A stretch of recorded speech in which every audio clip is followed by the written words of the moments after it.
with Kevin Fishbain. We are at the Breakers. Palm Beach, Florida. Rough assignment for the week, covering the NFL owners meetings. This scorching sun is too much for me. Dan, it's very hot. I have very fair skin, but it shows how much I respect the channel. There's a level of perseverance that you're showing this afternoon that is very pleasant.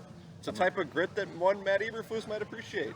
I appreciate that in you, and thank you for joining the program. We're going to talk a lot about what we've heard the last 2 days from the new general manager of the Bears, Ryan Poles, the new coach, Matt Eberflus, as you mentioned, and what they've gotten done since they united in late January, and what they haven't gotten done since they united in late January. And I think, Kev, the first place for us to start out with is sort of an overview that this offseason player acquisition cycle is not finished.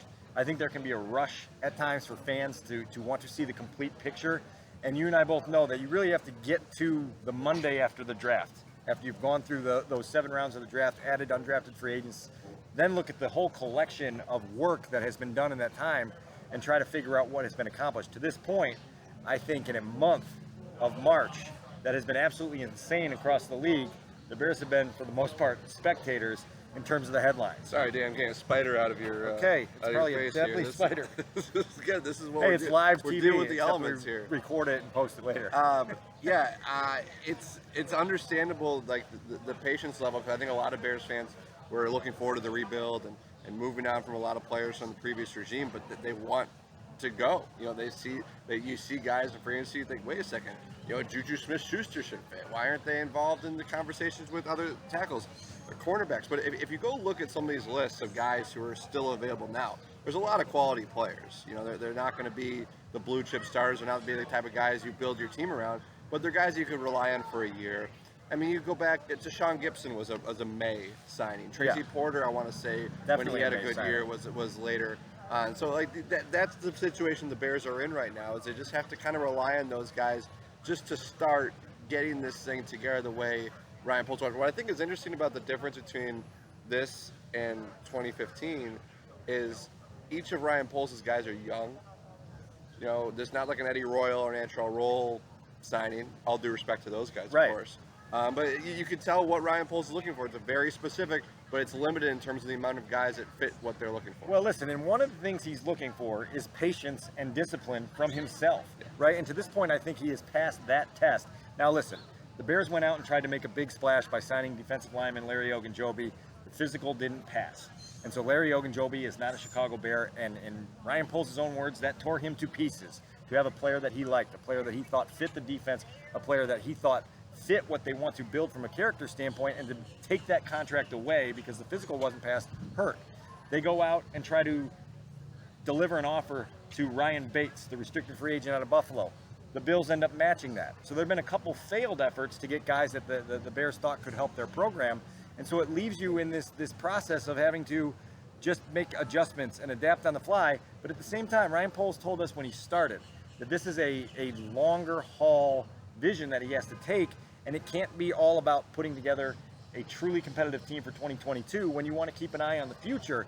To that end, at least now, as we sit here 2 months into the union between Poles and Eberflus, they seem to be on the same page. They seem to have patience with one another. And I said to Ryan yesterday, look, you've got to be able to reciprocate that patience if you're going to ask Matt to be patient with you in building the roster. When this team goes out and loses 10, 11, 12 games, you have to be patient with the coach that you hire. Yeah, it's a good point, too, because you always, you know, Matt Eberflus was asked today, you know, you come here and suddenly Khalil Mack's gone. Right, yeah. That's a star player that you don't get to now coach. You know, you come here and you're signing guys to $3, $4, $5 million contracts. There's not guys that are going to make this team a playoff team right now. So Matt Eberflus has to understand that. Ryan Poles has to understand that.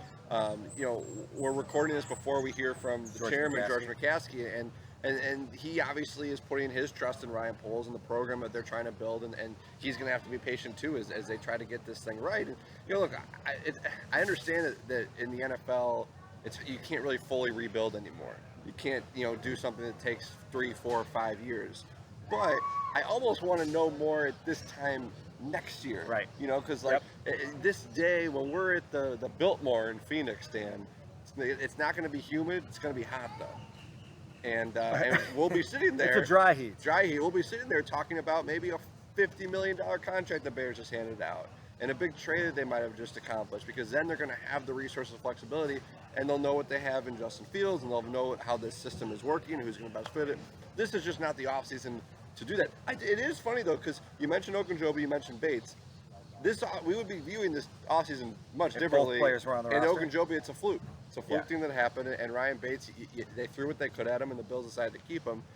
You can have conversations about those two things for not working out, but it's not like Ryan Poles isn't trying to take a couple big swings here and there. But the other thing that Ryan Poles is doing is understanding what championship level football looks like and how to sustain it, right? The benefit that you have in bringing Ryan Poles into your building is that he's just been part of a Chiefs organization that has found its way into the playoffs for 7 consecutive seasons. It's found its way to Championship Sunday for 4 straight years. It's been to 2 Super Bowls. It's won 1.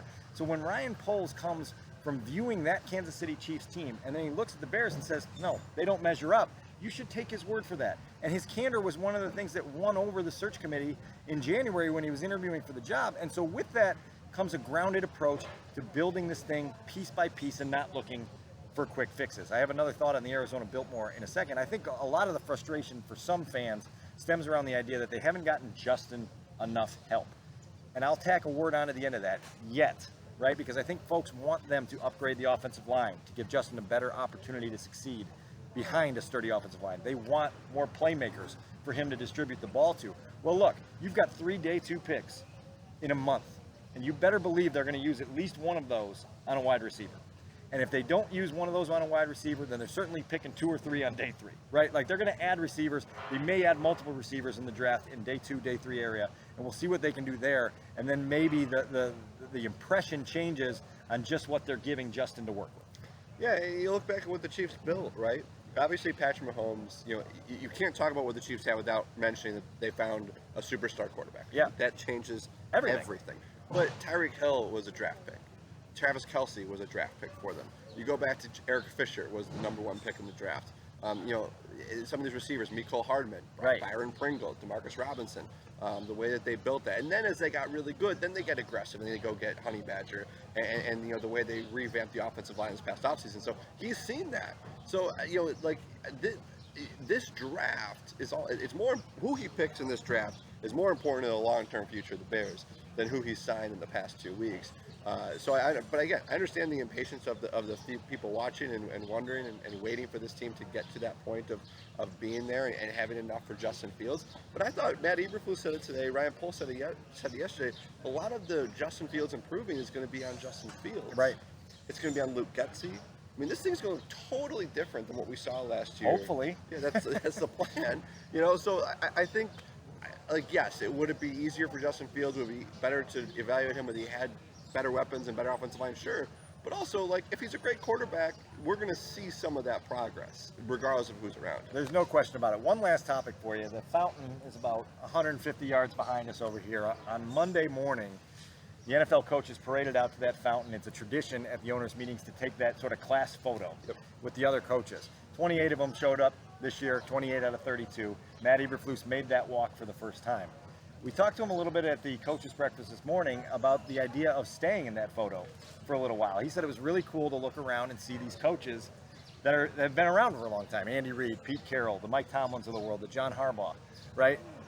We don't mention Bill Belichick in that conversation because he doesn't often show up to the class photo. Sometimes he does, sometimes he doesn't. But the idea is that 3 years ago, the last time there was an in-person owners meeting in Arizona at the Biltmore, which you referenced, the number of coaches that were in that photo, 2019, the last time they took that photo, who have been fired from their jobs 3 years later, is astronomical. 16 of the 26 that showed up to that team photo in 2019 no longer have those jobs the next time the photo was taken. Now, obviously, the pandemic pushed the photo 3 years out.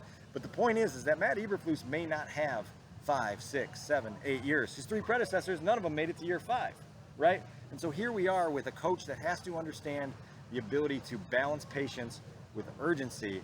And while the Bears are stressing this patience right here in the offseason of 2022, I believe what you said, the tone is going to be a lot different in 2023 because the further you get into it, the louder that clock ticks.